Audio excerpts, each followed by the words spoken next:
ভারত পাকিস্তান সংঘর্ষ থামাতে আমেরিকার কোনো ভূমিকা ছিল না। ভারত কোনো মধ্যস্থতা চায় না। ভারত পাকিস্তানের মধ্যে মধ্যস্থতার বিষয়ে আমেরিকার সঙ্গে কোনো কথাই হয়নি। ৩৫ মিনিটের ফোন কলে ডোনাল্ড ট্রাম্পকে স্পষ্ট ভাষায় বুঝিয়ে দিলেন প্রধানমন্ত্রী নরেন্দ্র মোদী। ভারতের বিদেশ সচিব বিক্রম মিশ্রি জানিয়েছেন, আমেরিকান প্রেসিডেন্টের আগ্রহেই তাকে বুধবার ফোন করেন মোদী। ফোনে তিনি জানান, পাকিস্তান আবেদন করেছিল, সেই কারণেই অপারেশন সিন্দুর অভিযান থামায় ভারত। দুই দেশের সংঘর্ষ বিরতিতে আমেরিকার কোনো ভূমিকা নেই। এদিন ফোন কলে ৩৫ মিনিট থেকে ডোনাল্ড ট্রাম্পকে অপারেশন সিন্দুর নিয়ে বিস্তারিত ব্যাখ্যা দিয়েছেন নরেন্দ্র মোদী। জি7 সম্মেলন থেকে দ্রুত ফিরে গিয়েছেন আমেরিকান প্রেসিডেন্ট। কানাডা সফরে প্রধানমন্ত্রী নরেন্দ্র মোদীর সঙ্গে তার সাক্ষাৎ হয়নি, সেই কারণেই মোদীর সঙ্গে ফোনে কথা বলতে আগ্রহ প্রকাশ করেছিলেন ট্রাম্প। মোদীও সেই মতো বন্ধুকে ফোন করেন, তবে স্পষ্ট জানিয়ে দেন, ভারত পাকিস্তান সংঘর্ষ বিরতিতে আমেরিকার কোনো ভূমিকা ছিল না। সন্ত্রাসবাদের বিরুদ্ধে ভারত যা পদক্ষেপ করার করেছে, এ কথাও ট্রাম্পকে জানান মোদী।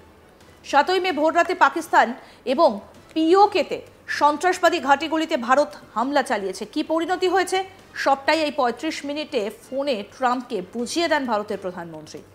তিনি আরও জানান, ভারতের পদক্ষেপগুলো ছিল অত্যন্ত পরিকল্পিত, সুনির্দিষ্ট। কোনো মতেই তা উত্তেজনামূলক ছিল না। তবে এও স্পষ্ট করা হয়, পাকিস্তান গুলি চালালে সেই গুলির জবাব গুলিতেই দেওয়া হবে।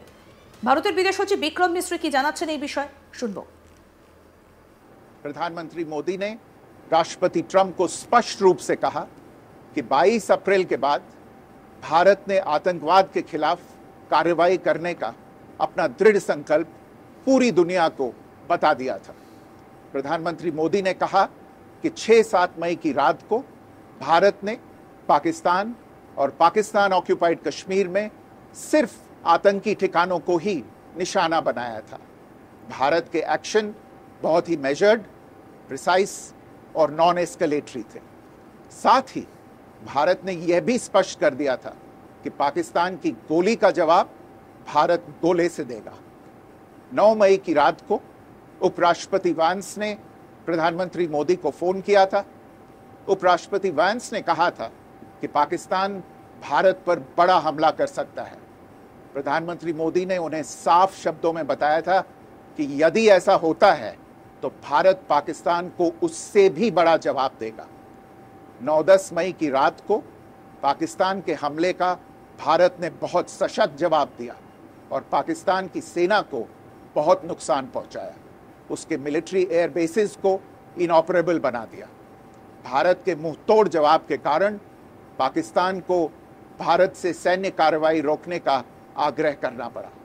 प्रधानमंत्री मोदी ने राष्ट्रपति ट्रंप को स्पष्ट रूप से कहा कि इस पूरे घटनाक्रम के दौरान कभी भी किसी भी स्तर पर भारत अमेरिका ट्रेड डील या अमेरिका द्वारा भारत और पाकिस्तान के बीच मध्यस्थता जैसे विषयों पर बात नहीं हुई थी। सैन्य कार्रवाई रोकने की बात सीधे भारत और पाकिस्तान के बीच दोनों सेनाओं की एग्जिस्टिंग चैनल्स के माध्यम से हुई थी और पाकिस्तान के ही आग्रह पर हुई थी। प्रधानमंत्री मोदी ने जोर देकर कहा कि भारत ने न तो कभी मध्यस्थता स्वीकार की थी, न करता है और न ही कभी करेगा। জানা গিয়েছে, গত 9 মে রাতে আমেরিকার ভাইস প্রেসিডেন্ট জেডি ভান্স প্রধানমন্ত্রী নরেন্দ্র মোদীকে ফোন করেছিলেন। তাকে সতর্ক করে জানিয়েছিলেন, পাকিস্তান ভারতে বড়সড় হামলার পরিকল্পনা করছে।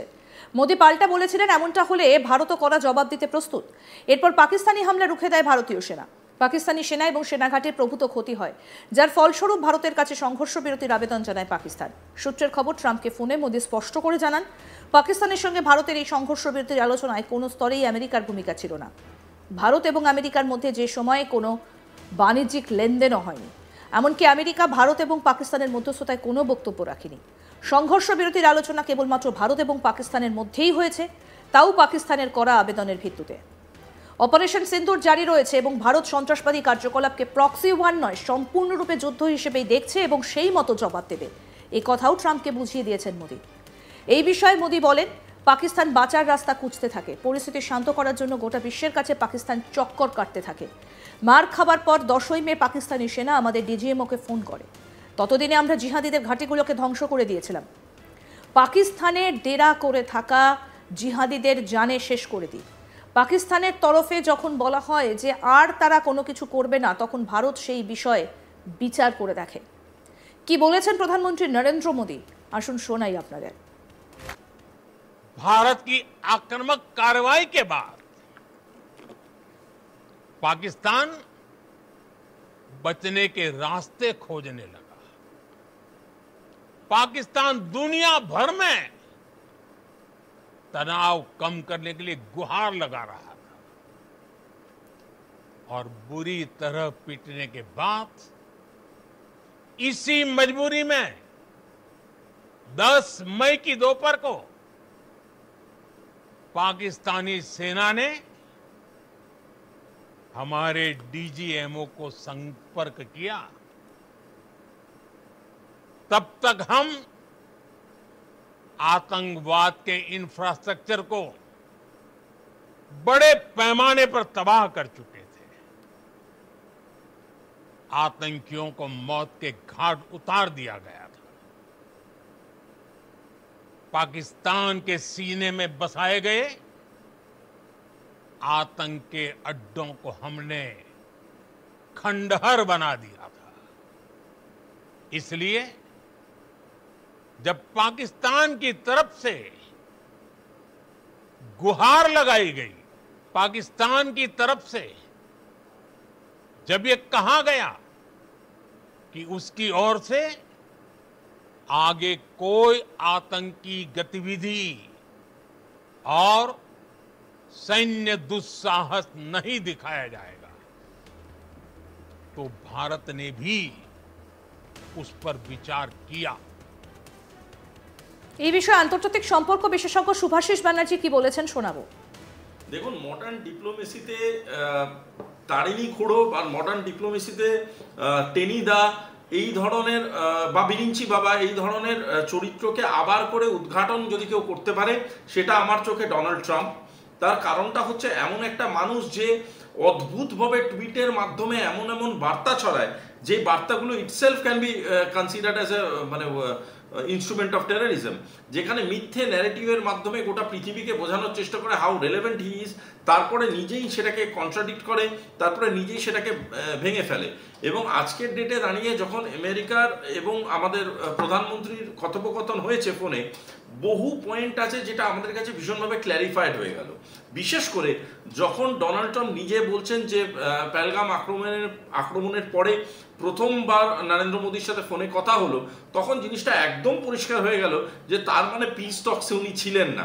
যেই পিস টক্স নিয়ে উনি এত বড় বড় বিবৃতি দিলেন, যেই পিস টক্স নিয়ে উনি নিজে টুইট করলেন, সেই পিস টক্সে উনি ছিলেন না। দেখুন, এইগুলো এই ধরনের ডিপ্লোমেসি বা এই ধরনের ইম্যাচিওর কথাবার্তা হয়তো কমিক্সের বইতে পড়লে খুব হাসি পায়, ভালো লাগে, বা ডিপ্লোমেসির ক্ষেত্রে which is a very serious subject, সেখানে যখন এরকম ধরনের বার্তা বারংবার একটা রেসপন্সিবল পাওয়ারের তরফ থেকে আসছে, সেটা শুধু হাস্যকর তাই না, সেটা গোটা বিশ্বর কাছে এমন একটা বার্তা ছড়িয়ে দিচ্ছে যে ট্রাস্ট ফ্যাক্টরটা আমেরিকা দিনের পর দিন বিশ্বের কাছে হারাচ্ছে। দ্বিতীয় কথা, আমার আরো আপডেট পেতে দেখতে থাকুন আজ তাক বাংলা। সাবস্ক্রাইব করুন, নোটিফিকেশন পেতে বেল বাটন অপশন প্রেস করুন, হোয়াটসঅ্যাপেও ফলো করুন আজ তাক বাংলা।